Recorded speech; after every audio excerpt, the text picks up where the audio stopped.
Good morning, everyone. I think we will get going for this session. I'm Dr. Peter Webb, a lecturer of Arabic literature at the University of Leiden, and I've been asked to chair this session on Orientalism, Islam, values, and cultural identity.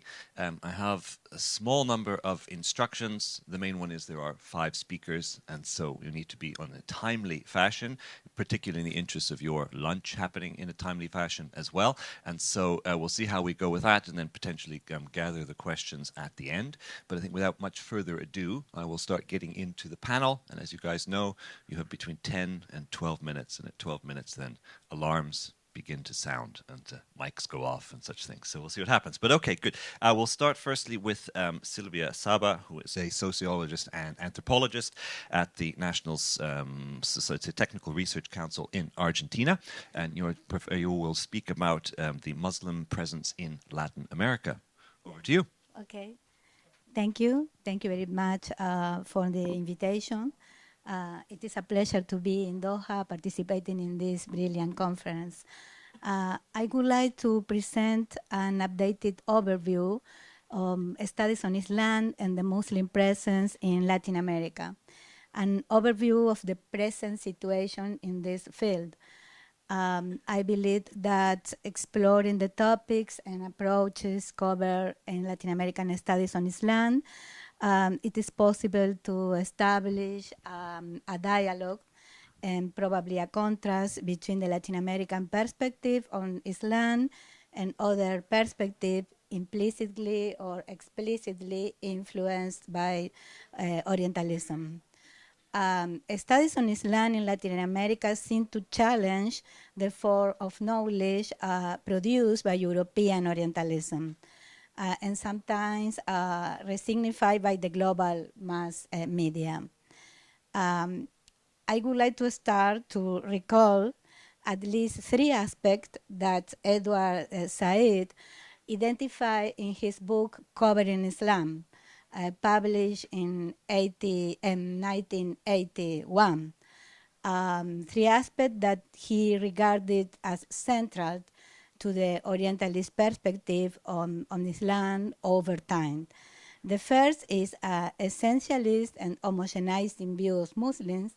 The second is a strictly theoretical perspective, lacking of empirical knowledge. And the third is a point of view that exacerbates the otherness of Muslims. In this context, Latin American studies on Islam have produced knowledge about Islam from the margin of the West. The relationship with the Western Orientalist perspective is peripheral. As we know, Arab immigration to Latin America was a significant phenomenon. Most immigrants arrived between 1880 and the first 4 decades to the 20th century, and in countries such as Argentina or Brazil, where this migration was strongest, hundreds of associations, clubs, and organizations were created, many of which still operate today. Between 1880 and 1960, for example, in Argentina, Arabs created more than 150 newspapers and magazines. In the 1980s, the first studies on the Arab presence in Latin America consecrated the idea that the majority of these immigrants were Christian Arabs, mentioning the existence of a small Muslim community. These first studies described Muslims in various Latin American countries as declining minorities with associations that no longer operated and were disconnected from the global community. However, toward the end of the 1990s, the analysis of new documentary sources and the growth of fieldwork-based research in different Muslim communities challenged the idea that Islam was a disappearing minority. Then we can say that in the recent year, Islamic studies in Latin America have shed light on the historical presence of Islam in Latin American countries as part of Global South. Then I would like to focus on 4 topics addressed by the new generation of Latin American studies on Islam. And for each one, I will highlight its possible dialogue with traditional Orientalist perspective. The first topics in the study of is a study of the institutionalization of Islam in Latin American countries. Mainly in countries with a large Arab immigrant communities, such as Brazil or Argentina, Muslims organize Islamic associations. It is possible to identify the different stages of the institutionalizations. This slide is about the first stage of institutionalizations. For example, different stages of the institutionalization from the arrival of the immigrants to the present date.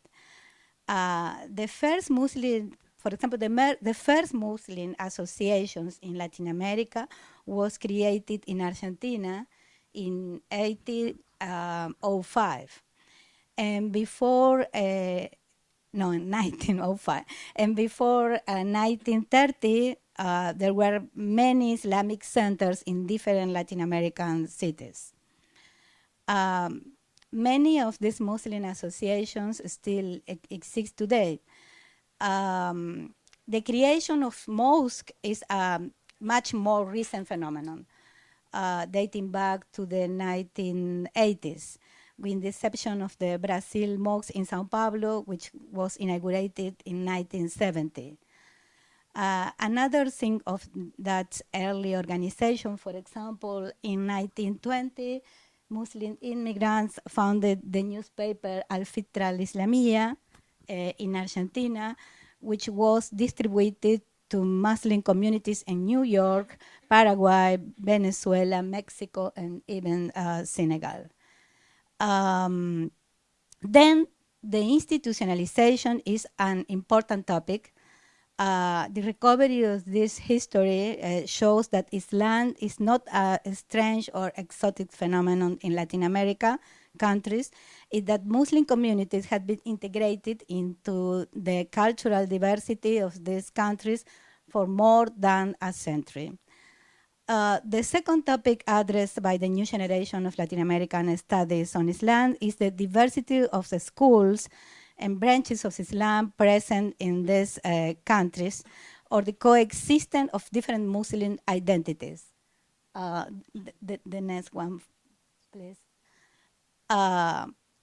Sunni, Muslim, Shia, Druze, and Alawi traditions, and since the 1990s, some Sufi Turuks, such as Naqshbandiya, Haqqaniya, and Sharahiyya. The observation of this diversity is a consequence of the methodology used in the Latin American studies on Islam, which in almost all cases are based on fieldwork in different communities, interviews, and primary sources. The third topic I would like to highlight is the phenomenon of conversion. The conversion of Latin American from a Catholic background to Islam. This line of research analyzed the reasons that led men and women to embrace Islam, distinguishes between intellectual, spiritual, and political motivations, as well as the influence of the media, which are like a boomerang effect, ended up arousing curiosity about Islam among the Latin American populations. This phenomenon started in 1990s and has different characteristics according to the country. But this is the main reasons, motivations to conversion. The study of conversion reveals cultural similarities and bridge between Latin American societies and Islam, as well as the integration of Islam as a religion option within the religious diversity in Latin American societies. Finally, another topic studied was gender and Islam, or women and Islam. This issue was undoubtedly the most influenced by Western myth about the Muslim, and more directly by the media, which express stereotypes of the place of women in Islam. These studies were an attempt to reproduce in Latin America the controversies of the European societies, more especially France, for example, the French obsession with the use of the hijab and the relationship between Islam and secularizations. However, this topic was losing importance in Latin American studies as it was revealed to be an exogenous or imported phenomenon, stemming from the idea that Muslims are difficult or impossible to integrate into European societies.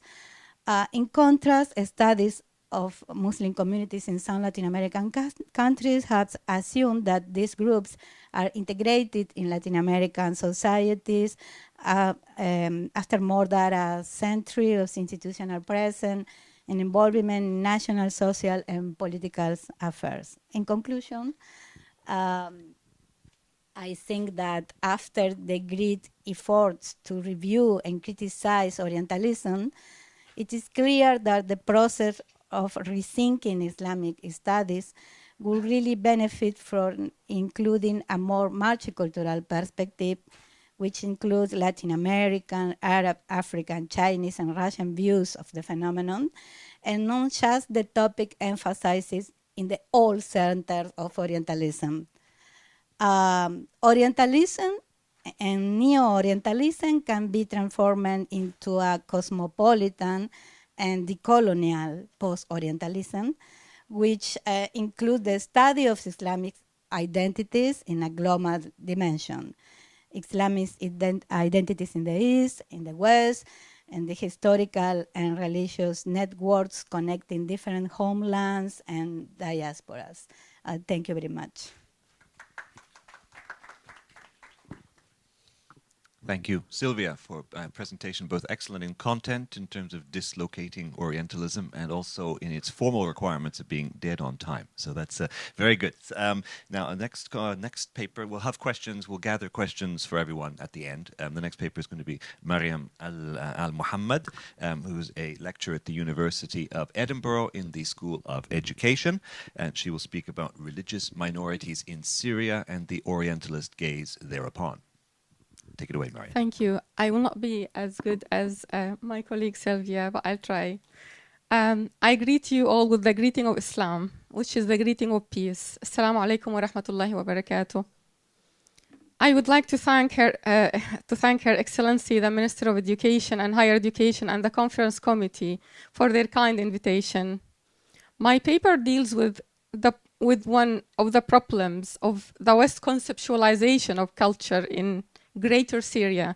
And when I'm using Greater Syria, I mean Syria, Palestine, Jordan, Lebanon, and what we know now as Israel. As you all know, Syria has witnessed a historical turning point when the opposition released thousands from prisons while safeguarding the rights of minority. And although most of the millions missing and 15 million displaced belong to the Sunni majority, Western politicians allege special concerns for the rights of minorities and women in Syria, while turning a blind eye to the violations of Christian and Muslim minority rights in Palestine at the same time. So what I'm trying to achieve with this paper, this double mentality prompted me to research for the answer to the question why the West frames Syria from the lens of minority. And where did the echo of these voices come throughout history? All colonization and genocide starts with the conceptualization of culture. The first reason why Western multiculturalism the first reason why the West perceived Syria from the lens of minority is their understanding of the philosophy of multiculturalism. So based on my teaching of multicultural policy and citizenship, this focus on minority rights is often rooted in liberal discourse of culture and diversity management in the West, which focuses on minority rights to counter the hegemony of majority.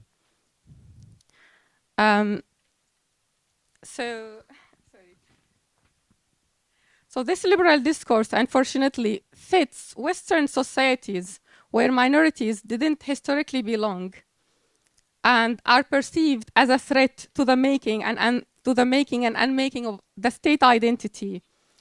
And due to minority having different moral, cognitive, and aesthetic systems and understanding from the mainstream. So multicultural policy in the West are used to assimilate or integrate those who are considered as strangers. And these strangers vary from state to state based on migration and colonization history. For example, in the UK, the minority, next slide, please, yeah.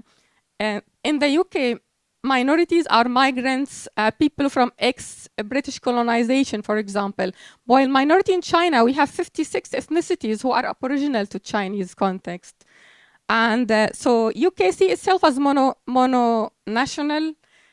China see itself as well mono-national. And for example, compared to Canada, that see itself multi or bi-national, having a francophone and Anglophone states. So this understanding of culture, unfortunately, doesn't apply to Syria. This understanding of mononationalism or multinationalism.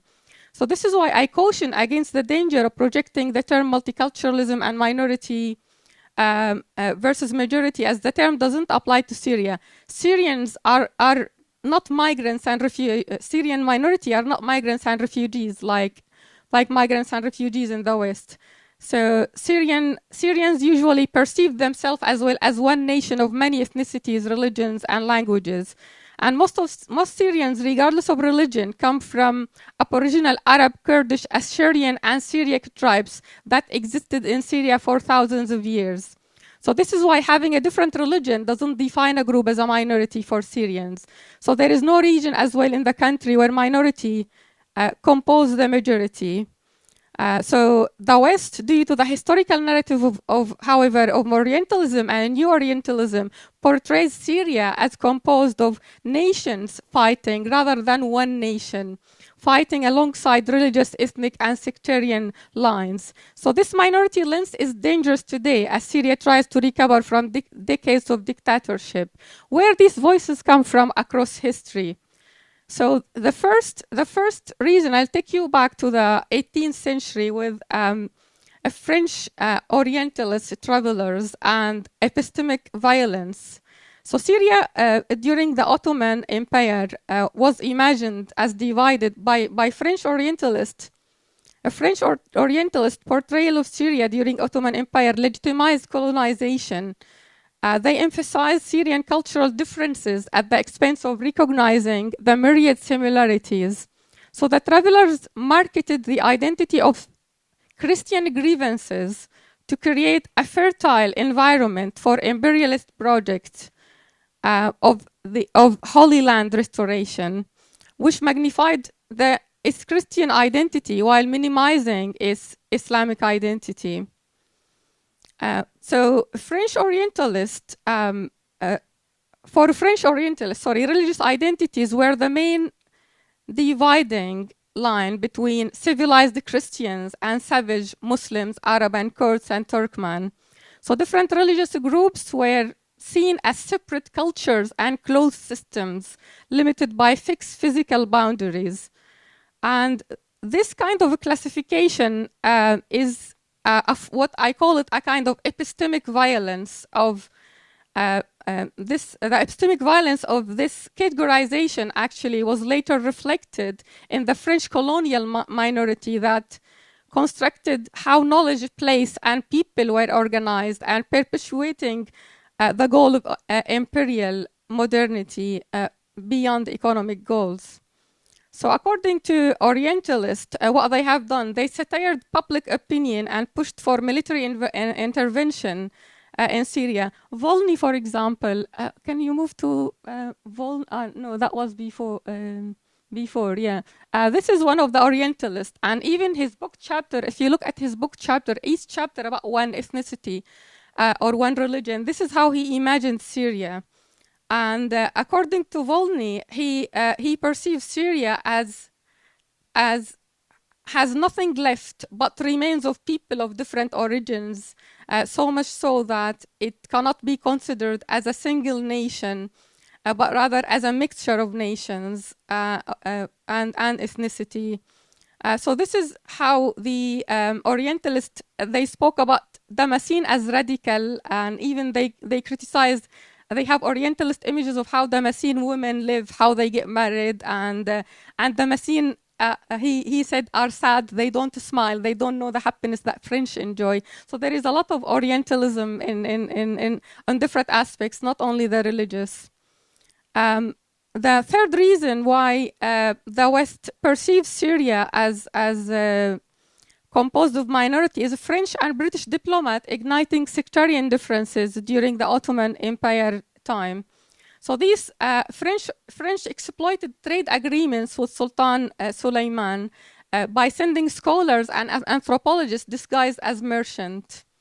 And France at that time adopted the role of protectorate of Maronite, while Britain sided with the Protestant and Druze.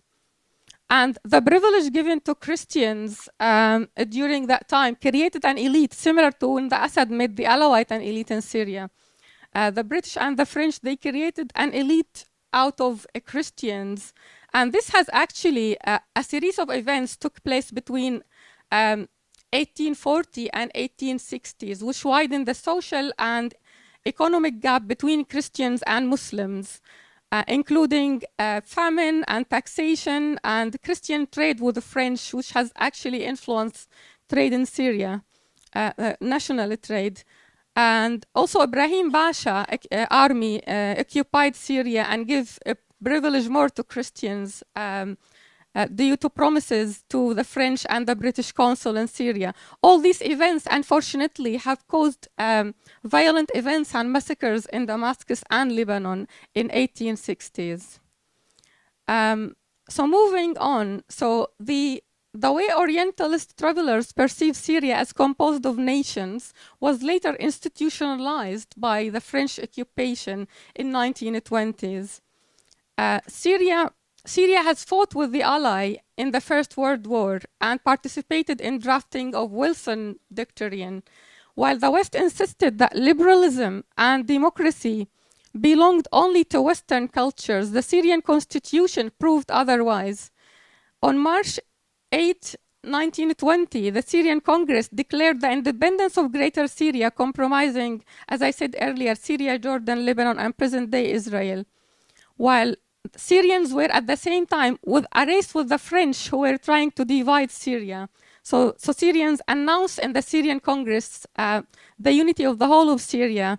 French tried to kidnap Christian MPs, not allow them to go to the Congress in order to say that Christians want independence in Lebanon. So the Democratic Constitution of 1920, France and Britain destroyed actually all documents of Syrian democracy, including the 1920 Constitution, which emphasized equal rights for Muslims and non-Muslims. And thanks to the efforts of Rashid Rida, the Constitution united liberals and Islamists. So the gaps between secular and Islamist in 1920 wasn't as wide as in our time. So Britain and France used a colonial, Orientalist, and Islamophobic portrayal of Syrians as uncivilized, unable to rule themselves, to justify occupation, and they burned all documents of Syrian democracy. France insisted on imagining the culture of Greater Syria as made of nations, rather than as one nation made of many ethnicities and religions. And while France and Britain claimed that Greater Syria was made of several nations that needed to be divided alongside sectarian lines, the state of Israel at the same time was made of people who came to the Arab region from far and wide, everywhere in the world. So this reveals, so France imposed the terms uncivilized Syrian culture and network of symbolic systems associated with it, such as minority and majority, and perceiving Syria as composed of many nations in order to allow for division of Greater Syria. Thus, these concepts of minority and majority are a colonial construct imposed on Syrians to serve the purpose of occupation, partition, preventing the independence. So here there is a contradiction. What the British and French said, they said Syria is made of so many nations. This is how they see culture as made of nations, and then we have to divide them. At the same time, they claim that Israel is one nation made up from people from all around the world. And this shows how the notion of culture is being manipulated to serve colonial interests. And if the French King Faisal here insisted on the notion that Syria is made of, that we are one nation, Syrian, Palestinian, Lebanese, and Jordanian, while Millerald, he was at that time the minister, I can't remember, foreign minister of France, he said that Syria is made of a collection of nations that are speaking Arabic. That's why we have to divide them. So understanding culture, divide and rule, is not very simple. It is based on how we define culture, based on nationality or based on race or based on language. So, and then the French, sorry, I'm trying to return to my slide. So imagining Syria as separate nations, and claiming that Syrians lack preparation for self-governance. And this is why they burned all the Syrian constitution and all documents that are evidence of that. I use this image with my students. It symbolizes how the West comes as a teacher, teaching other nations. Here you will have the students are Filipino from Cuba, teaching them how to rule and govern themselves. And that was an excuse that nations can't rule themselves. This is why we have to rule them.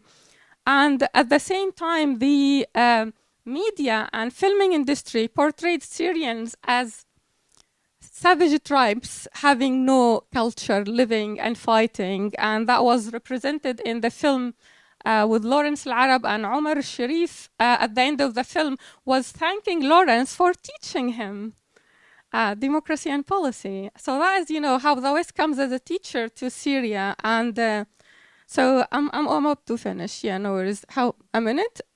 Or, okay. Then Assad has, I will not go a lot into Assad reign. Most of us have lived through that time. He manufactured a culture of fear in Syria, and he enhances Alawi grievances and Sunni phobia.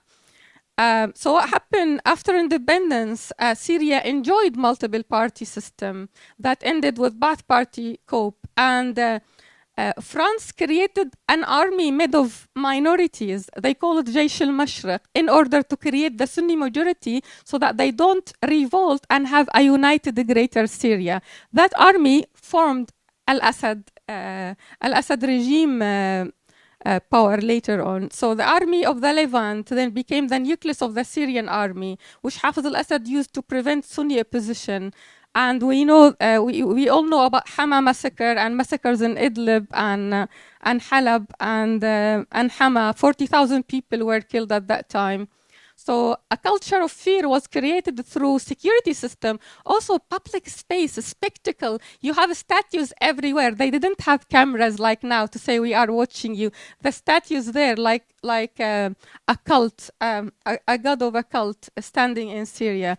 So I'll move on from this reign. So Assad claimed he's a protector of minority and created Sunni phobia. Syrians were accused of the discourse on war of terrorism was reflected inside. So we have like self-othering, Orientalism reflected on one's own people, one's own nation. And lastly, I'll move on to, but Syrians, yes, we resisted that discourse and we insisted that we are all on. And the Syrian revolution witnessed what I call creative intercultural citizenship,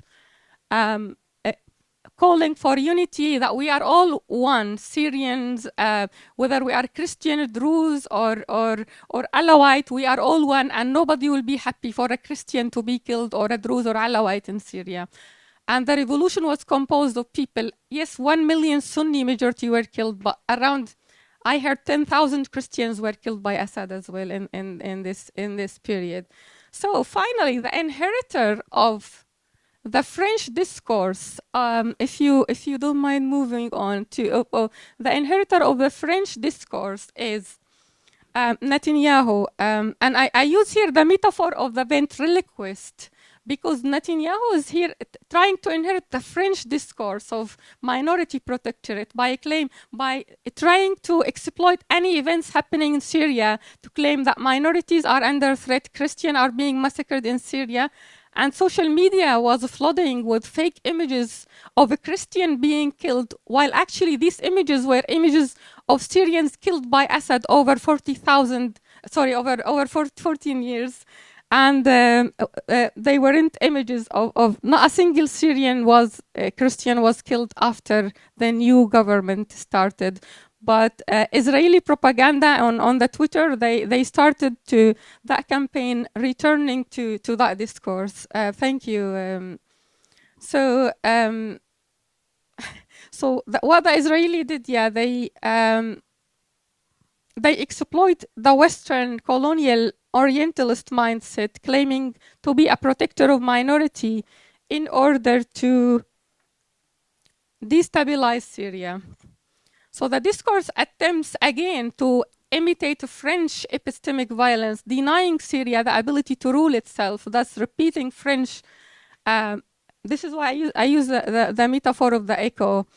And to conclude, what I would like to say here, how ثنائية الأقلية والأكثرية هي بنية استعمارية. If you remember, استخدمت في تعريف الحضارة، فعلينا تفكيك المصطلحات من خلال تتبع جذورها الفلسفية والتاريخية والاقتصادية والاجتماعية والحضارية، وتحديد الجهات والأصوات المتصارعة على صناعة دلالات المعنى، ورسم حدودها الثابتة تارة وتمييعها تارة أخرى بدرجات متفاوتة وبطريقة تخدم أيديولوجيات الأطراف المتصارعة. If you don't mind moving to the next. هذا نوع أعتبره من العنف الرمزي، استعمال الحضاري والبربري، شكل من أشكال العنف الرمزي والمعرفي والوجودي والمادي الذي يتم بناؤه من خلال استغلال المصطلحات. So what we have to do, our responsibility towards language, we have to علينا أن نتحرر من اللغة القاتلة حتى المستعمر لن يتحرر حتى يحرره المستعمر من ظلمه للآخر. وشكرا جزيلا. Thank you very much, Maryam. That was excellent, rich in detail, and obviously very topical. And it's also, I think, for all of us, we can recognize the sort of minority aspect in Syria is so important for how we imagine the place. And I think you've tied it quite nicely to see that the presentation of Syria in French discourse is actually really colored how the country perceives itself and perceived by others, and affects politics as well.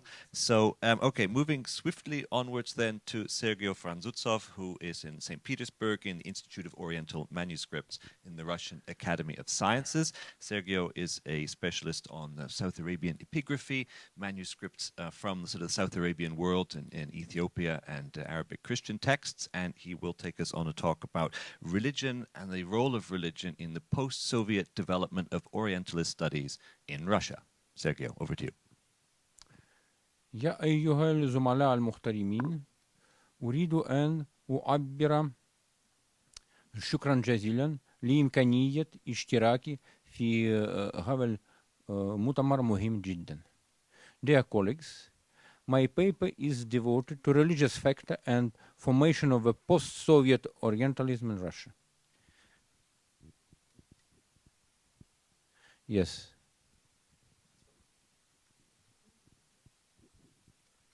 Among the great powers, there were well-developed scholarly tradition of Orientalism. and the Russian Empire underwent the most radical and tragic reorganization during the 20th century. This referred to a large-scale social experiment which envisaged the construction of socialism. The integral part of such a new ideology was the state atheism. It should be noted that the great majority of the classical Oriental languages and cultures proved to be inseparably linked with the traditional religions of the Middle East, North Africa, the Horn of Africa, and other areas. Therefore, the establishment of a Soviet regime on almost all the territory of the Russian Empire threatened the very existence of the principal branches of Oriental studies, who were considered deservedly as the pride of pre-revolutionary humanities in Russia. However, our Orientalists resorted to some tricks to save their spheres of researches from closing, or worked for the desk drawer. For instance, Qumran scrolls were represented as a sacred text of a proto-communist sect. As to the history of Central Asia, in the early Islamic period, it was given under the label of the national liberation struggle of the peoples of the region against Arab invaders. Besides that, the severity of prohibitive measures depended on the confessional denomination of local population. In Moscow and Leningrad, for instance, references to Islamic sources were allowed in historiographic works within some limits, while in Tatarstan they were strictly forbidden. But in any case, Christianity or any other religion were always considered by the Soviet power as a clear manifestation of reactionary views. In this lecture, three branches of the Oriental studies are taken into account from the point of view of the revival of religion in the late USSR: Islamic studies, studies on the Christian Orient, and some specific aspects of serology.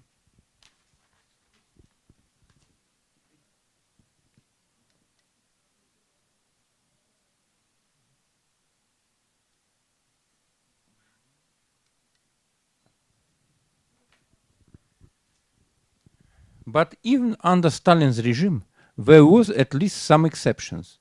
During many academic years in Leningrad State University, the great Russian Arabist Ignatius Krachkovsky read the Holy Quran with students and commended it.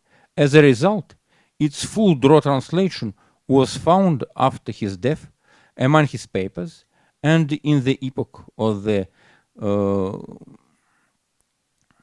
relative liberation after Stalin's death, the commented translation of the Quran, commonly known as Krachkovsky's translation, was published first in 1963 in accordance with a special decision of the Department of Propaganda and Science of the Central Committee of the Communist Party of the Soviet Union. The number of copies of the first edition was not put down. The second edition appears only in 1986, more than 20 years later, and counted 10,000 copies. It should be emphasized that this interlinear translation, full of stylistic and even syntactic defects, resembles to a certain extent to bilingual tafsirs allowed by Islamic law.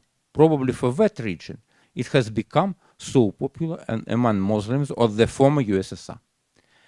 As to researchers in the field of Islamic studies, only a monograph was composed in the course of 60s and 70s of the previous century on an appropriate scientific level. This is Sharia and its social entity, published in Moscow in 1978.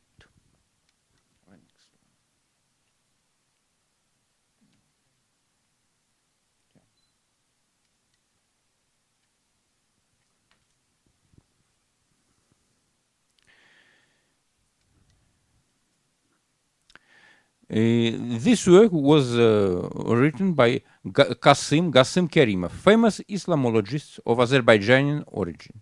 It was not by a mere chance that he was a descendant of the family of Muslim theologians. Even before the epoch of perestroika, the interest for Islam in the USSR became strongly noticeable. Its manifestation was only partly influenced by the invasion of the Soviet troops into Afghanistan in late December 1979. In May of 1980, in Tashkent, upon the decision of the Department of Propaganda and Sciences of the Communist Party, the first all-union coordination meeting on the problems of modern Islam was held. It was followed by 3 other meetings of that kind, the last of which took place in Leningrad, precisely in our institution. Now, this is Institute of Oriental Manuscripts, on the 17th to the 19th of October 1989. Only the materials of that last meeting were published.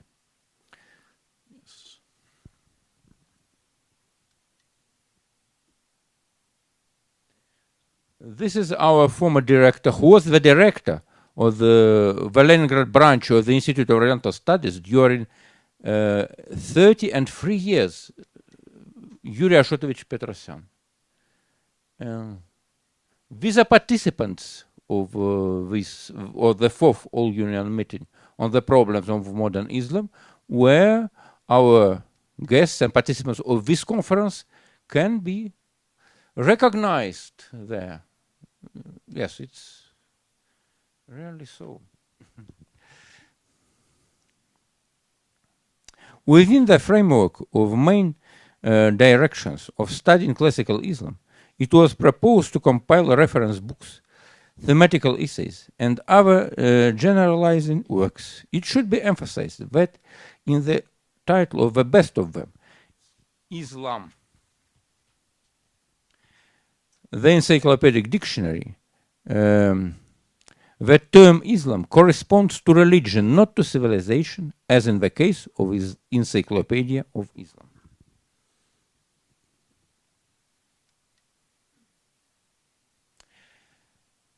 And this is Islam, a shorter reference book published in 1983. When I was a PhD student, Mikhail Piotrovsky, who was at the epoch also rather young, showed me this book and told, look, this is the only book on Islam free of Marxist vulgarization of the subject during dozens of years. In modern Russia, the multi-volume project entitled Islam on the Territory of the Former Soviet Empire was launched by Stanislav Prozorov, the famous Islamologist. This is Islam Encyclopedic Dictionary. This is historiographic essays on Islam. And this is Islam on the Territory of the Former Russian Empire. The first issue. The first issue. Now we have 6 issues. And this book attracted attention of Muslims as well as of all the people interested in that subject. Yes. The emergence of Christianity was most seriously put into doubt by the Soviet state atheism, since the official faith of the Russian Empire was Orthodox Christianity. The ideological struggle against it was founded on the thesis that Jesus Christ had been never existed in the country where the majority of peasant population was illiterate. It seems easier to deny the historicity of Christ and to consider him as a legendary figure than to engage in complicated theological discussions about the nature of Christ, if he was the Son of God or prophet or wise man, and so on. Thus, at the end of the Soviet era, the Arabic version, based on the Syriac one, of Testimonium Flavianum, attested in the Kitab al-Unvan, Universal History, by Agapius of Membich, Mahbub ibn Constantine, was considered as such a proof.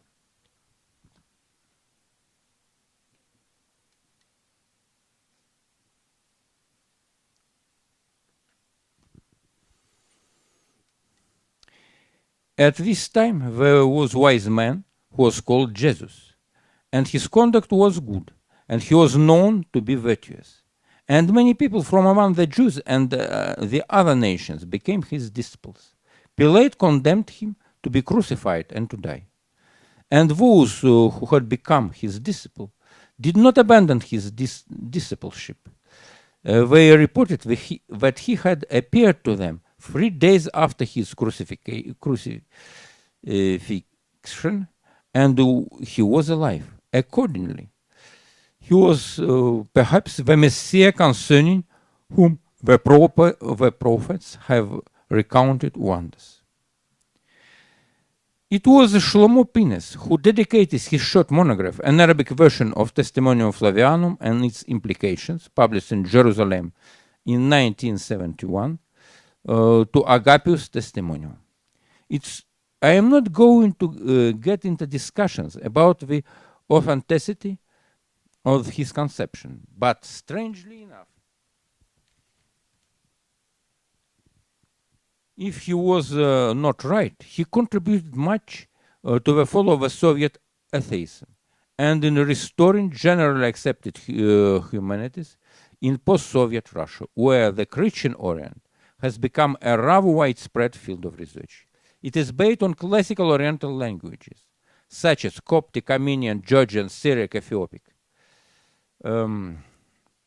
Attempts are also undertaken in modern Russia to teach the standard modern Arabic language not through the realities of Islamic culture, but by means of special manuals in which biblical commandments and tales on Christian feasts and saints are collected.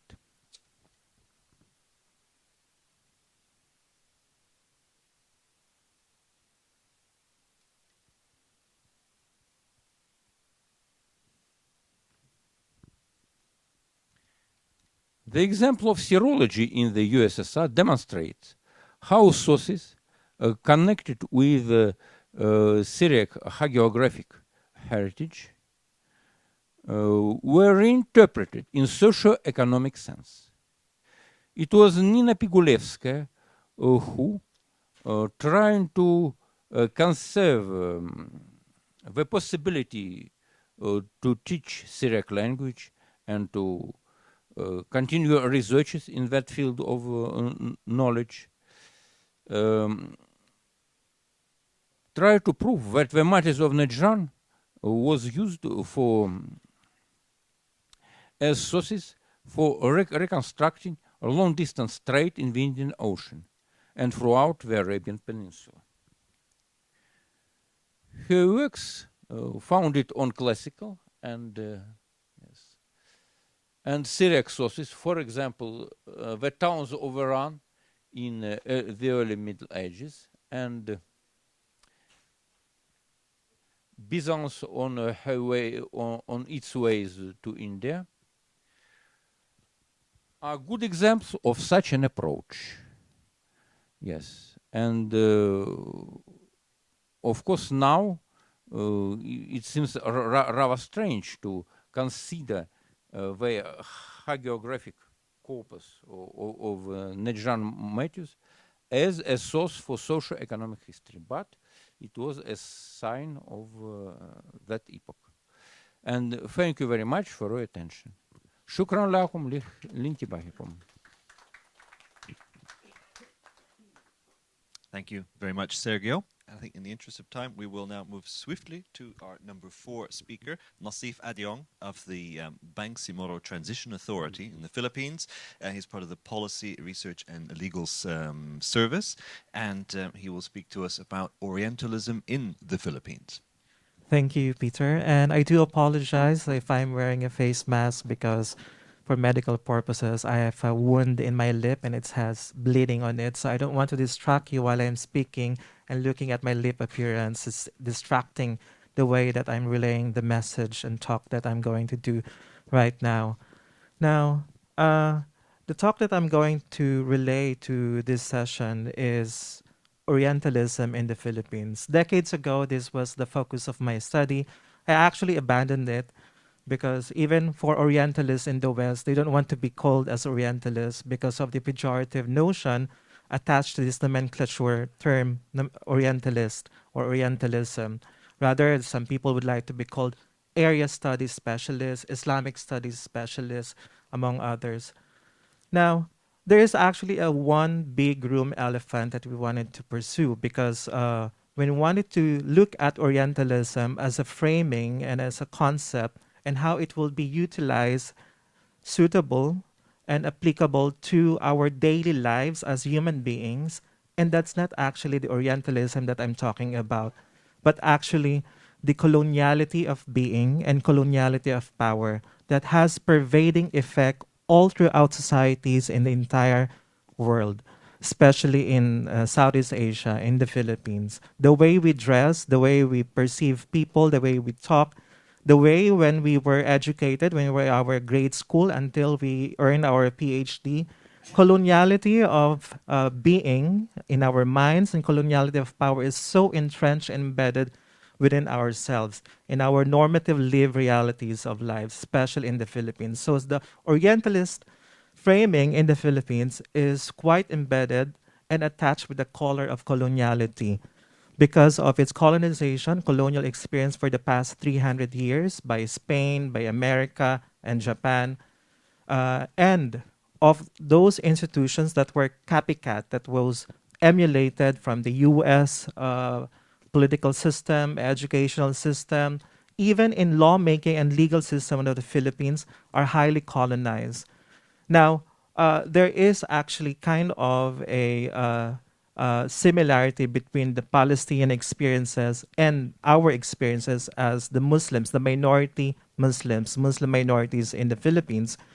Back at the time, 100 years ago, Mindanao, an island, probably similar to Palestine, has many people living there. Majority of them are Muslims in Mindanao. But as time goes by, because of the coloniality of power embedded in the northern part of the country, holding the power, holding the government resources, had tried to interfere and intervene to the socio-political life of Muslims in the southern part of the Philippines. They are now actually marginalized. Now in 2025, the Bangsamoro people, which is, it constitutes 13 ethno-linguistic Muslim communities in the Philippines. Before, it has the 100% of the territorial jurisdiction of the southern part. Now, it only constitutes for about 5 to 10% of its territorial jurisdiction, similar to what happened to Palestine.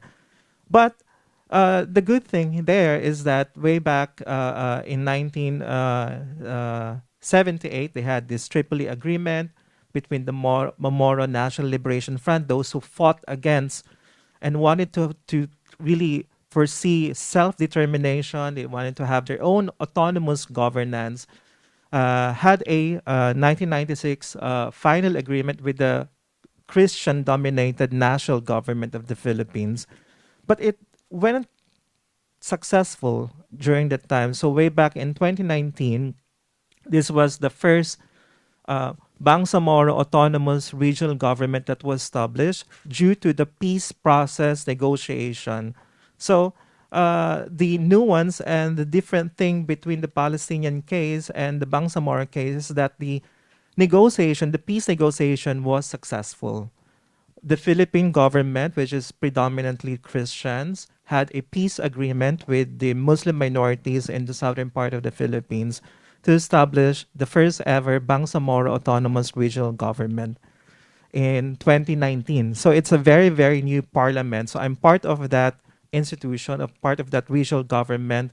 We just went to Aceh to look at and somehow look at the political processes of Indonesian government, how the Acehese government are being represented in the Indonesian National Congress. So we take a look at that autonomous power that was given by the national government to the Muslim minorities in the Philippines.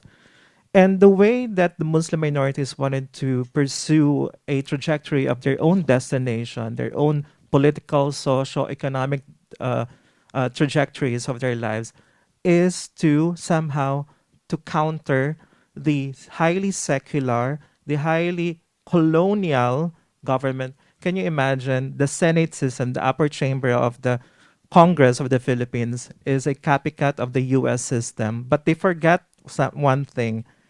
The Senate representation in the US is represented based on the number of states. So per state in the US, it has 2 senators. But in the Philippines, the Senate representation is nationwide. So that's what you get, that those who are being elected to sit in the Senate chamber are only those coming from the capital. There are no representations coming from the southern part of the Philippines, northern part of the Philippines, but only in the metropolitan city that has a sitting majority representation in the Congress. So that's what you get when you always copy systems outside. Even the legal and lawmaking are highly colonized. So what we did in 2019, the establishment of the Bangsamoro government, and had its all transformation of its ministries, its agencies. Many of the 7 codified laws, such as the Administrative Code, the Revenue Code, Taxation Code, the Civil Service Code of the Bangsamoro, the Educational Code of the Bangsamoro, in trying to counter a highly secularized, a highly capitalistic, a highly westernized and colonial government of the Philippines, they wanted to reflect their own traditions. They wanted to reflect their pre-colonial. Can you imagine? Many of the members of the parliament that were appointed in the Bangsamoro parliament wanted to go back pre-colonial times and even to look at the customary laws, because the Bangsamoro is composed of the majority are the Muslim ethno-linguistic communities. We also have the indigenous peoples, the IPs, indigenous peoples, and the community settlers, the Christian settlers who stayed there in that Bangsamoro jurisdiction. So it's a tripartite, tri-people representation that represents the entire parliament. So each of this code were trying to had a mind that they wanted to decolonize. We're now at the, that's what I'm trying to probably advocate, that we need to decolonize our mind. We need to decolonize knowledge making, knowledge creation.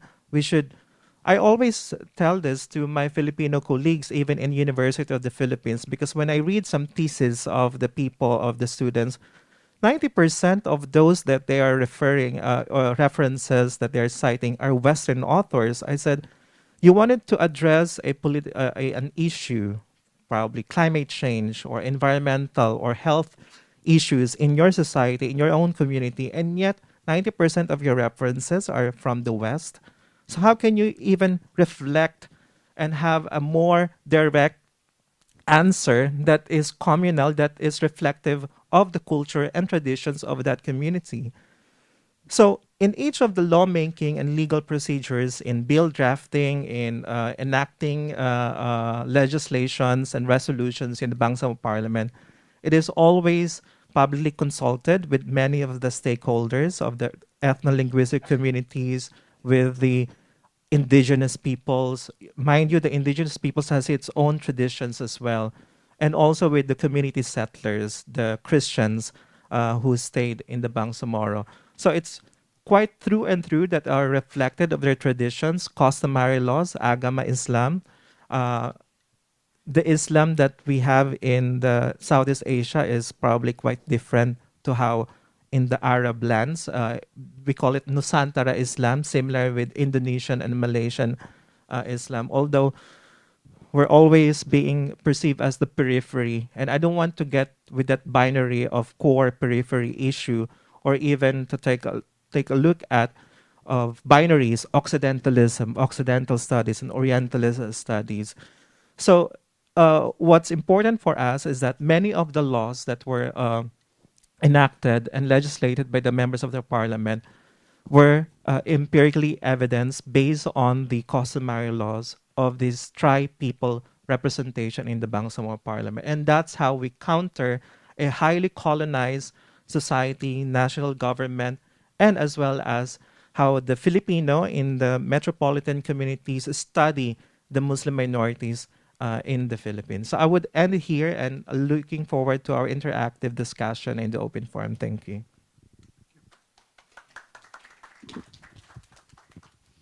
Thank you very much, Nassef.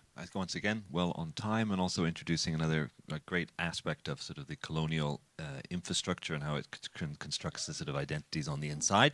And now, last but not least, as I say, ختامه مسك, we have Khadijah Elshayyal, who is from the Doha University of Science and Technology, and she is a specialist on sort of anthropology, Islam in the West, and she will be speaking to us on the British minorities, Islam in Orientalism in the United Kingdom. Yep, thank you very much. Take it away. Assalamu alaikum, thank you. It's really great to be speaking with this panel with such wonderful colleagues. So yeah, I'll be speaking specifically about British Muslim engagement with the state and the pervasion of Orientalist attitudes in the state's approach to its engagement with Muslims. So in comparative discourse, I'm sure you're all familiar with situations where the UK continues to be held up as an exemplar of a jurisdiction where Muslim citizens can practice their faith freely, engage safely and authentically in public life despite being a religious minority. So in this regard, in the UK we often reassure ourselves that our secularism delivers a certain even-handedness to our citizens. We don't have a militant secularism like they do in France, for instance, and we're not overbearing or bombastic about our faith in the way that people in the US are characterized as being, right? So Britain likes to pride itself that it's a safe space or a middle ground or somewhere where people are respected for their rights or they know where they stand. But the story of Muslim engagement with the British state reveals actually that Orientalist attitudes have long shaped how the state conceives of Muslim communities, and that these attitudes towards Muslims persist at the heart of British political and media establishments in particular. I want to focus on a particular area where I think this is best illustrated, and this is what I call the received model of representation, what we call representation politics, which has been a ubiquitous feature of state engagement with Muslims. So what do I mean by representation? It's a political arrangement that's been long-standing. It's not unique to the UK. And it's interesting in this very moment, actually, because contemporary populist political rhetoric claims that it wants us to put colonial histories behind us and to focus on building a unifying nation, right? So our differences or our histories of colonialism or oppression that people might have in their history or in their heritage, if they've come from states that had been colonized, we should put that behind us, and we should all be part of this national project where everybody has a stake in building it and protecting it. But as I'll show, the attitudes that informed colonial policies and post-colonial policies of state accommodation after post-war migration still endure. So the very notion that religious minorities... Oh, okay, thank you. The very notion that religious minorities need to be represented to the state is a contested one. But it's an arrangement which successive governments over the past 50 years or so have preferred in varying forms. So in the field of representation politics, political compliance is incentivized and rewarded in Muslim representative organizations and in what we call community leaders. So we see that, like in pieces of a chess game, leaders and institutions are deployed and repositioned with the changing of political winds. So when some voices and institutions will be disparaged, for instance, or demonized or marginalized because of their dissent or their supposedly unpalatable positions or opinions, others have been appointed or maneuvered or rewarded. It's a convenient model for the state, not just because of the appealing optics of having a diversity of support or allies in any given political situation, but because the anointment and elevation of selected representatives allows for the concurrent delegitimization and marginalization of others who hold dissenting perspectives or whose practice or display of Muslimness, shall we say, is discomforting to the dominant secular political arrangement. This arrangement of shifting people in and out of favor exemplifies, of course, Mahmoud Mamdani's good Muslim, bad Muslim framing. So to identify and isolate a bad Muslim, you need to define and cultivate notions of what a good Muslim looks like. So I want to focus on a particular sort of area that I think really highlights how these attitudes come into play. So over the past decade or so, We've seen how younger generations of British Muslims have been more adept at recognizing this game, that this obsession with representation politics has placed Muslim political activism in a sort of endless loop. So you have the state putting forward its chosen interlocutors, and subsequently disenfranchised Muslims then scramble to either find their place on the table or to counteract the situation with what they call true voices, which are more deserving of carrying the mantle of representation. And while it's understandable that the disadvantaged or the misrepresented would seek to set the record straight, many have also seen this as an inescapable, ineffective dynamic which distracts from their political goals. But even so, and even as younger generations explore and carry out new and creative ways to assert their political agency, so not necessarily through seeking a place at the table in terms of conversing with the state, Orientalist attitudes inform how parameters for acceptability are laid down, accompanied by penalties for anyone who exceeds such parameters. So influential media, pundits, and senior politicians will inform us what the boundaries of civility are, for instance, in our political interactions. So in other words, what is and what isn't acceptable in how we express ourselves, or how we make claims, or how we campaign for issues, or indeed what issues we are permitted to campaign for. So the case in point here that I want to look at is youth-led activism around Palestine over the past 18 months. So the current ongoing genocide provides ample examples for how this situation is manifested, how this policing of what is and what isn't acceptable is allowed, and how Orientalist tropes are deployed to really lay down what civility can and can't look like, what is and what isn't acceptable in terms of political activism and political agency and engagement. These are all linked to very well-worn Orientalist tropes, such as, for instance, irrationality or anger. There's the well-known, obviously, phrase coined by father of Orientalism, Bernard Lewis, Muslim rage, which is drawn upon with abandon by politicians in discourse. Allegations of ideological incompatibilities, for instance, the suggestion that people are always motivated by a hateful ideology, for instance, and that there's nothing really more to their political claims than that. And the use of what we can refer to as the interfaith industry, for instance, to neuter or surveil activist spaces or initiatives. So I'll highlight a few examples, I think, that really illustrate these themes, and I hope it will become clearer how each of these themes are then deployed. So if we look at, for instance, the use of religious terminology, we've had situations on the ground where people, a familiar phrase with many here, with everybody here, Allahu Akbar, for instance, is used to exclaim all kinds of things, right? In mainstream media and political discourse, initial and immediate responses to that, and then the unpacking of those situations is always that this is a scary term, it's a foreign term, it's threatening, it's subversive, it's something that is being used to scare people, right? This is the kind of discourse that you see in Parliament and on television after a phrase like that, for instance, is used in a protest, or it's used in any kind of political situation, right? We have the misportrayal, again, of what perhaps are the most conventional or respectable methods of protest, such as organized, pre-approved demonstrations in the street. These are portrayed as hate marches with insinuations of violence and unruly behavior, being presumed even before they happen. Again, this is by mainstream politicians.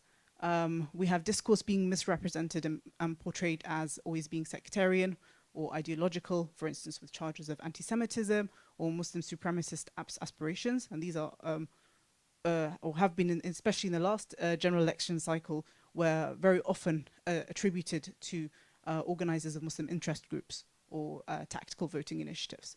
You have instances where satire of political figures and policies, quite interestingly, a very British thing to engage in, being policed and penalized with legal action and criminal charges. Some of you may be familiar with the what's been dubbed the coconut trial, where a protester was harassed essentially by the police for a good part of a year because of a satirical poster that she used in a protest march, which depicted a then politician using satire essentially. The other area that I want to sort of unpack a little bit is the idea of how interfaith initiatives are planted, or even what we call astroturfed, into communities to create an impression that the occupation of Palestine is some kind of age-old, local, ideological, cultural, or religious dispute between two feuding peoples. So this is classic Orientalist imagery, of course, that people, you know, why can't they just get along? If only they'll just try and find out a bit more about one another than these two squabbling siblings can just get on with each other a lot better, right? And then again, this plays on this idea of, okay, well, those who do engage with this are therefore the good Muslims, and those who resist it, or those who stand up to it, are the bad guys, right? And you know, they must be driven by some kind of ulterior motive, some kind of supremacist motive. So I hope I've illustrated how this discourse on civility isn't something new. It goes back, it's got a whole heritage, but it persists, and it does very much bear hallmarks of a colonial mindset where civilization is pitted against barbarity, and therefore feeding into the legitimization of the continued hegemony of the former over the latter, or the imagined former over the imagined latter, right? Yeah, I'll leave it there. Thank you very much. Okay, thank you very much, Khadijah, and thank you to the whole panel, actually. Maybe another applause for them. Okay. Hopefully some of you are percolating questions. I think we'll take them in the interest of time. We will take them all together, and then those who were asked can remember, and then I'll sort of mediate the order of the responses. So do we have questions from the floor for our panel? Yes. Yes, okay. Do we have an extra mic around, or do you can, okay, you can have mine for now. Thank you so much. Thank you so much for the conference, for the organization, and also for the speakers, and also for the chairman of this panel discussion. I'm interested, really it's a comment, but maybe I will, at the end I will address a question for Silvia. I'm interested in Latin America, so I come actually for this because to listen to Silvia, and I'm very glad that Latin America is including in this conference. I wrote a book about the challenges, the cultural challenges facing Muslim community in Latin America, especially the case of Argentina. Wow. So I'm with Silvia on this subject, and I'd like to note that the immigration I wrote in this book, there is 4 waves of immigration for the Muslim to Latin America. The first wave started with Christopher Columbus, exactly 15th century. And during that time, the Granada was fall down, so there is a lot of Muslim went with Christopher Columbus to discover Latin America. So this is the first wave of immigration. The second wave immediately after the discovery of Columbus, and that's a lot of Muslims coming from Africa, especially because Africa is closing to very close to Latin America. And the second wave is coming with the British, Dutch, where they take a lot of people as a labor in order to work. So they get a lot of people from Indonesia, from Java, from India, and also from Africa. The fourth waves of immigration, which is I think the first important, is exactly 19th century, 1860, where there's a lot of immigrants coming from Syria, Lebanon to Latin America, especially Brazil and Argentina and Chile. The total number of Muslims in Latin America, more or less, is about 4 million. The majority in Brazil is about 1.5 million, 700,000 in Argentina, and then comes Venezuela, about 300. In the immigration also, as Silvia said, there is a lot of also Christian, and they are very famous. Carlos Maluf, also the president of Argentina, Carlos Menem, And also in Latin America, a lot of Arabs, Christians, they also immigrated. And I mentioned a lot of information about the reason why this immigration. I will not go in detail of this. So I'm thankful for Silvia for her information. And I'd like to ask about when she mentioned about the sects. When she mentioned the sect, she said there is Sunni and there is Shia and there is Druze and Sufi and Alawi. Yeah. In my knowledge, Sufi is including in the Sunnah. So it's not. It's part of Sunnah. It's a sect inside the Sunni, but it's not a sect as alone like Druze and Alawi and Shia and Sunni. Thank you so much. Thank you. They may be Shiites. Yeah, she said, yeah, Shia. Yeah. Okay, thank you for the comments. Thank you very much.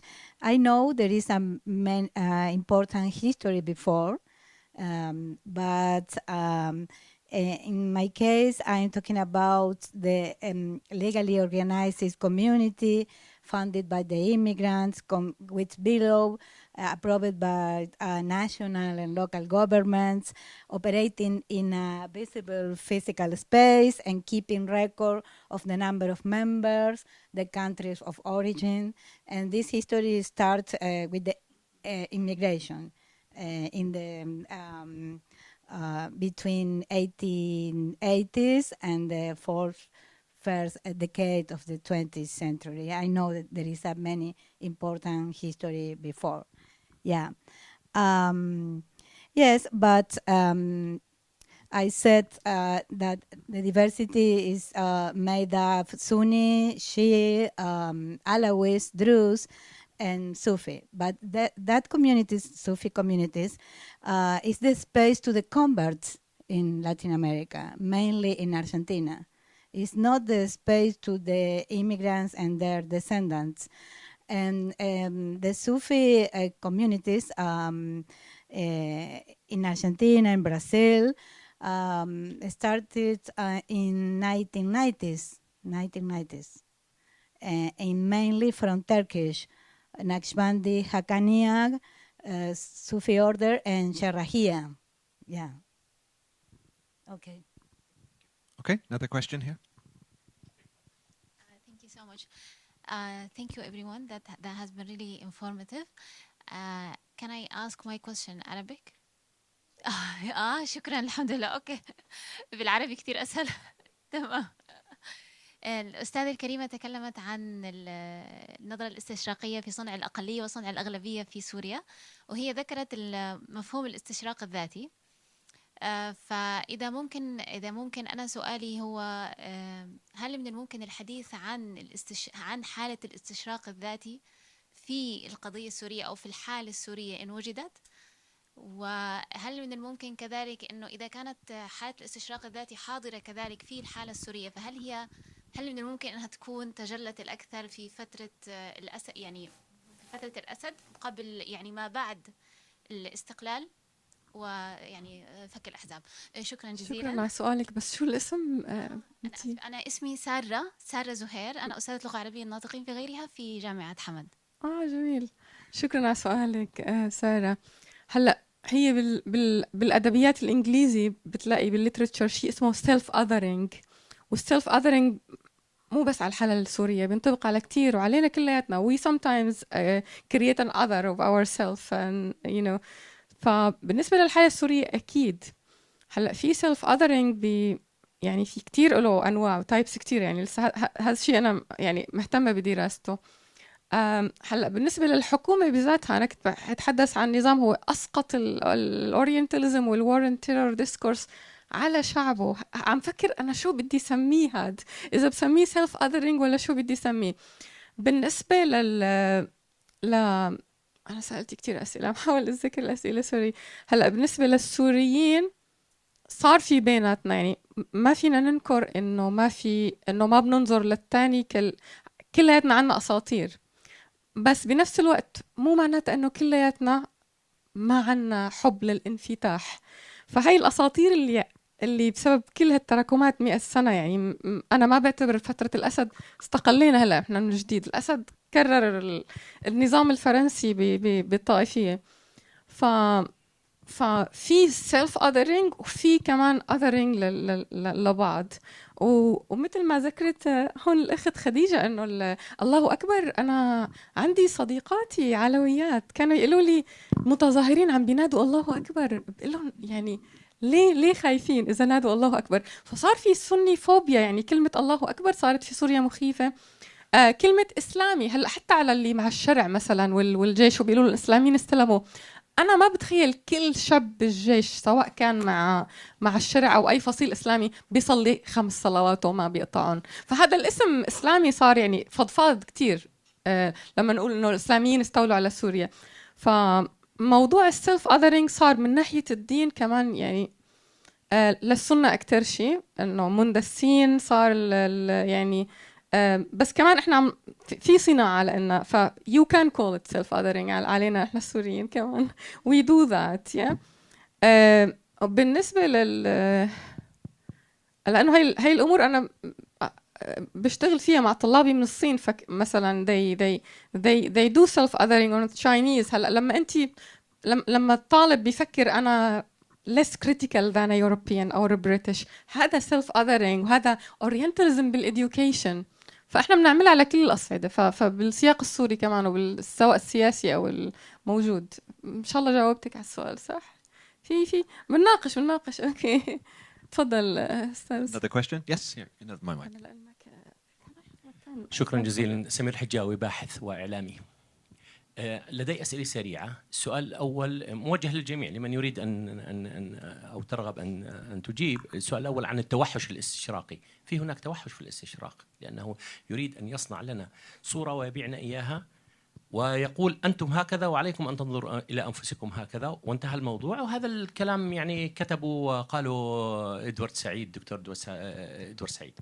السؤال الأول. السؤال الثاني يتعلق ب الآن اكتشفنا إنه الشعوب، إنه الشباب في أمريكا وفي غيرها لا لهم وجهة نظر مختلفة، وإنهم انعتقوا من الميديا اللي بتحاول إنها تشيطن المسلمين وتشيطن العرب وتشيطن فلسطين وتشيطن أهل غزة، وكان لهم رأي آخر. ثم بعد ذلك شفنا كيف أو رأينا بأم أعيننا كيف أن الأنظمة الحاكمة في بعض الدول الأوروبية وفي أمريكا سحلت هؤلاء الطلاب بطريقة عنيفة جدا. ما رأيكم؟ لماذا يحدث ذلك؟ والسؤال الأخير يتعلق أين وصلنا في أن نخاطب نحن الآخر؟ الاستغراب، يعني في مقابل الاستشراق هناك استغراب. أين وصلنا في هذا الأمر؟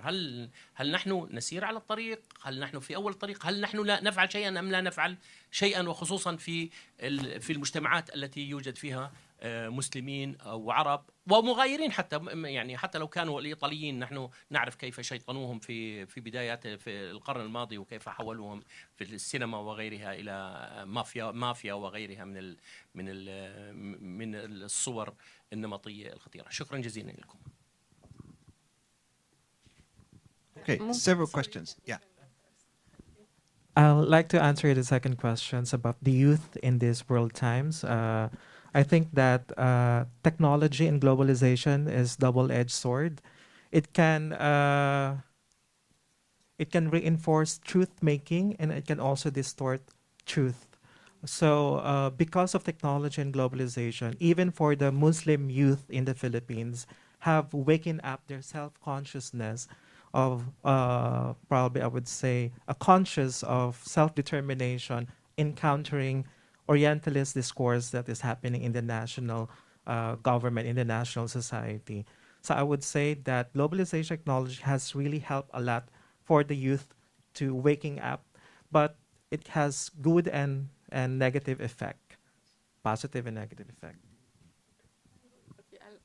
I'll maybe answer you on the there is an obsession in the West to create an other, and I always question while reading, why do we need to create an other? And it's all to justify occupation, justify genocide, having the hierarchy of democratic and non-democratic cultures to justify being a teacher as well in different ways. And here I will just comment on what my colleague just said. It's اللغة تستعمل. Language is not only, language and images and all modalities are not only used to convey information and create dialogue, they are used to create a reality. But this reality is not subjective, it's not objective reality, and it's false and it's not true. And this is about creating an imagineering of the other in order to dehumanize. And the Israeli have done this through exploitation of symbolic systems of civilized versus barbarian, children of light, children of darkness. Also, humanitarian law was used. This is like a kind of a new Orientalism, adding on the top of exploiting notion of culture, exploiting humanitarian law and security as well. And all these discourses of self and other as civilized and uncivilized, and this reality will only become reality if it is accepted. It will only be legitimized if it is recognized by others. This is why the colonizer always try to seek solidarity and legitimacy of civilized and democratic nations. That's my answer to you. Yeah. Maybe anybody would like to comment. Just wanted to add with what Maryam said, that the U.S. would like to always frame others, creation of others. It has something to do with war industry. You know, U.S. would like to, make an income of this war industry by creating enemies. Before, their enemies were Soviets. Now that Soviets are gone, now they wanted to make enemies with the Chinese, with the Muslims, because of the war industry that is happening in the U.S.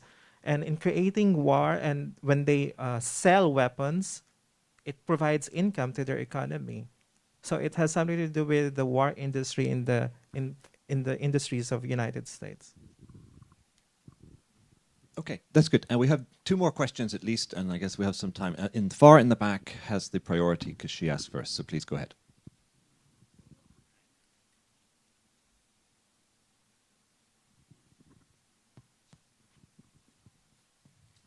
This mic works. Thank you so much. Thank you for this enriching and informative session. So I have actually 3 questions to Mr. or Dr. Nassef.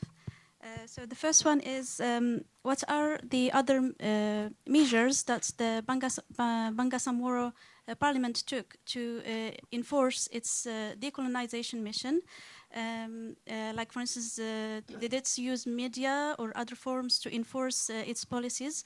Another thing is, or the other question is, how it has been received by the society, I mean, those policies taken in place, and was there any resistance to this to these policies from the global society of Philippines? Thank you.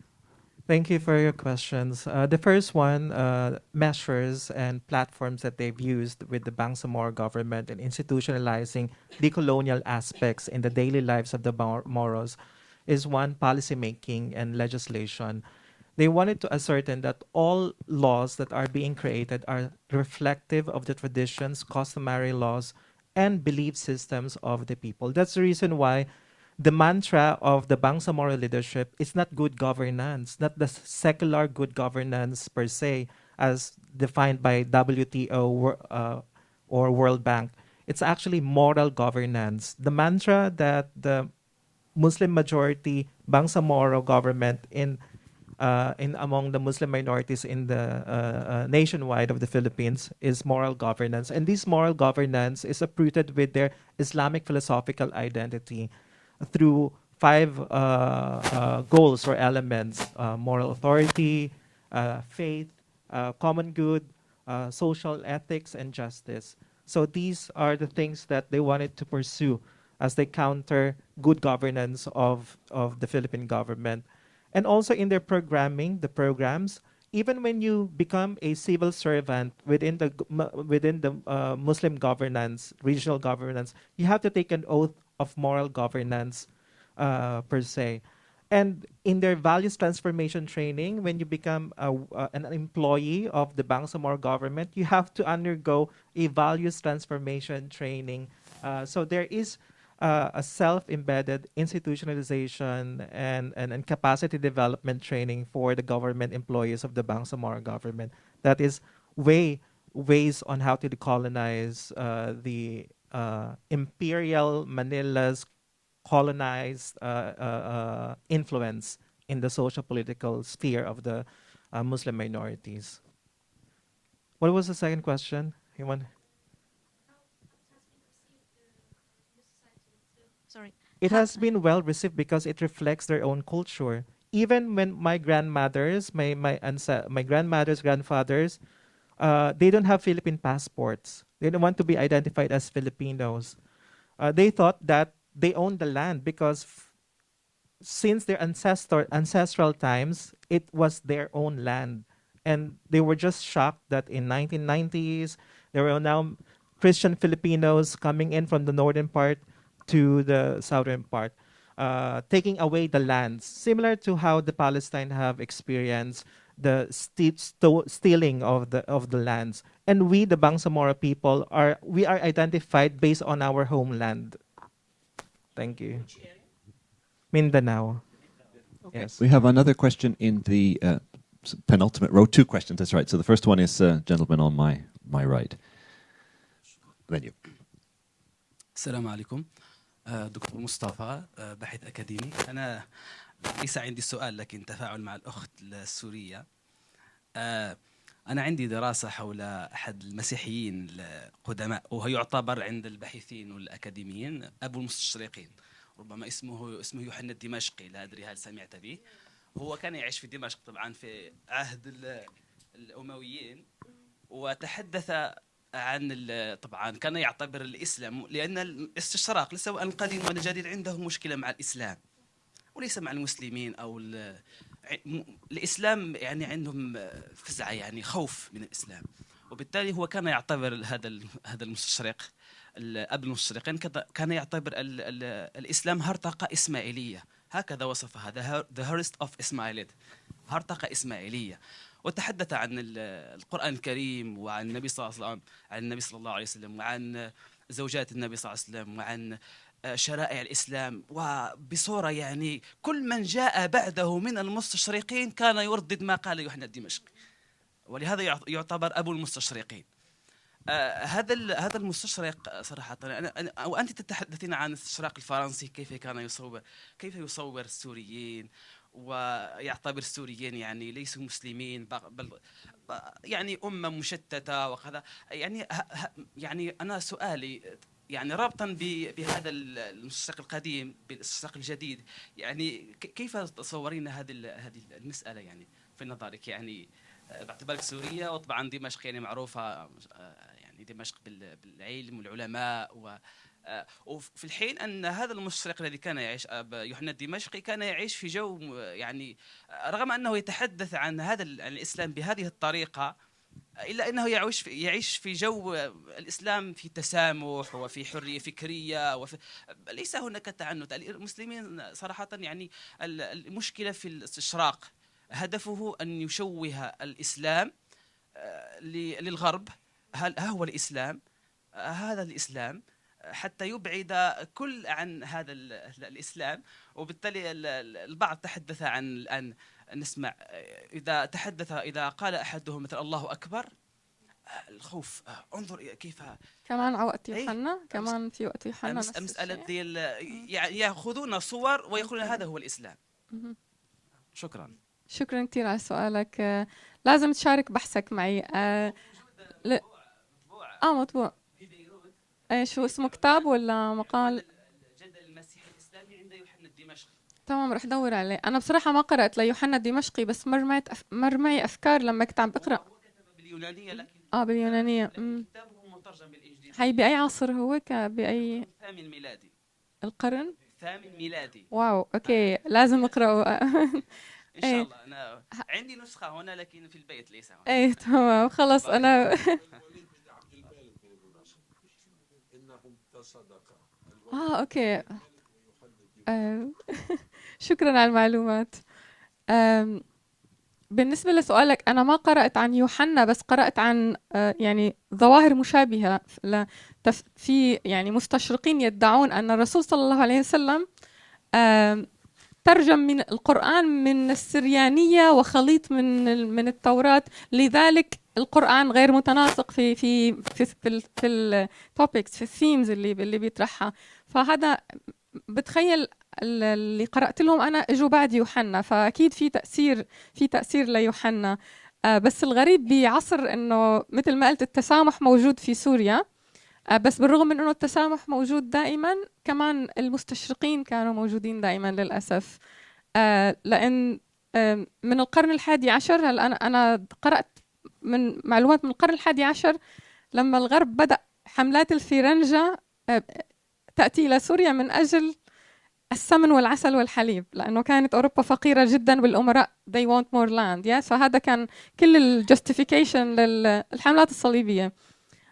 والحملات الصليبية، هلا أنا ما ذكرت كتير تفاصيل الحملات الصليبية. لما أول فرانكش موفمنت، نحن ما بنسميهم صليبية لأنه they don't even believe they come for resources.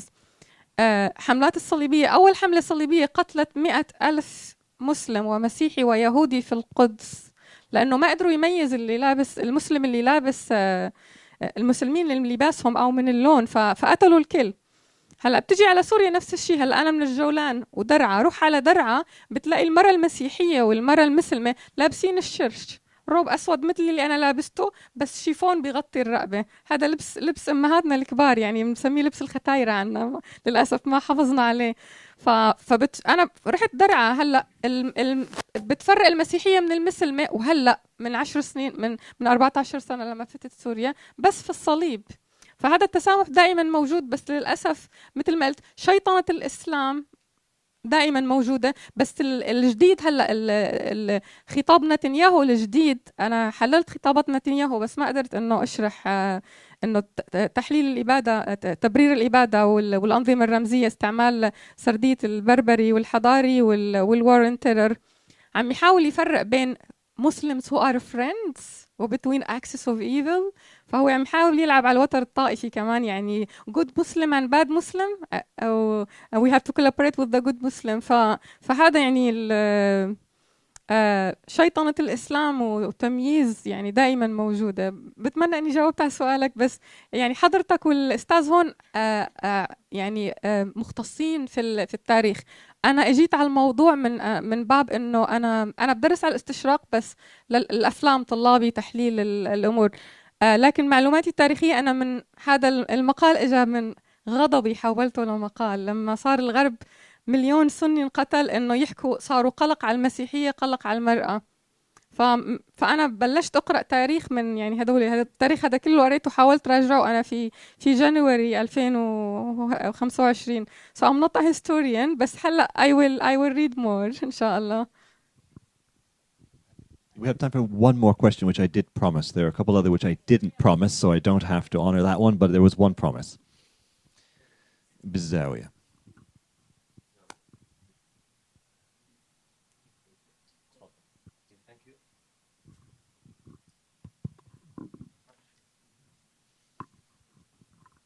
بسم الله الرحمن الرحيم. عصام الدهون, Ministry of Education.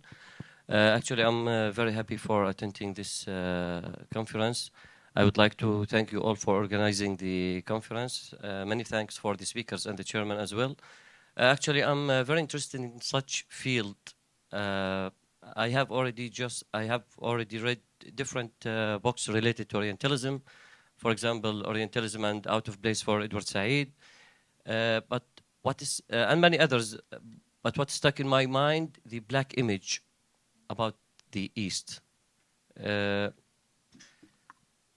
I have only 3 simple questions, okay, which are related in somehow in this session. The first question is, who is the main responsible for that black image? Is it the Western or the Eastern? We are ourselves.